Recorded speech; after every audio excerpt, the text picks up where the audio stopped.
Hi అందరికీ, this is లాసియా. Telangana style బొబ్బట్లు అదేనండి భక్ష్యాలు ఎలా ప్రిపేర్ చేసుకోవాలో చూద్దాం. ముందుగా 1.5 కప్పు శనగపప్పు తీసుకోవాలి. నేను చూపిస్తున్న కప్తో 1.5 కప్ తీసుకున్నాను. శనగపప్పును నీట్గా వాష్ చేసుకొని ఓవర్ నైట్ నానబెట్టుకోవాలి. నానబెట్టుకున్న పప్పును నెక్స్ట్ డే మార్నింగ్ ఉడకపెట్టుకోవాలి. ఆల్రెడీ నానబెట్టుకున్నాం కాబట్టి తొందరగానే ఉడికిపోతుంది. ఇప్పుడు పప్పు ఉడికిందో లేదో ఒకసారి చెక్ చేసుకోవాలి. పప్పు ఉడికినట్టే ఇప్పుడు స్టవ్ ఆపేసి స్టవ్ మీద మరో ప్యాన్ పెట్టుకొని పప్పు ఎంత తీసుకున్నామో బెల్లం అంతే తీసుకోవాలి. 1.5 కప్పు బెల్లం తీసుకొని పప్పును మిక్సీ పట్టుకొని బెల్లంలో యాడ్ చేసుకొని పూర్ణంని ప్రిపేర్ చేసుకోవాలి.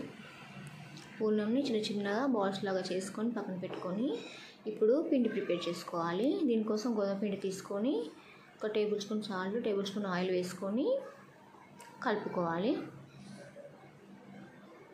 కలుపుకున్న పిండిని ఒక 15 మినిట్స్ పాటు నానబెట్టుకోవాలి.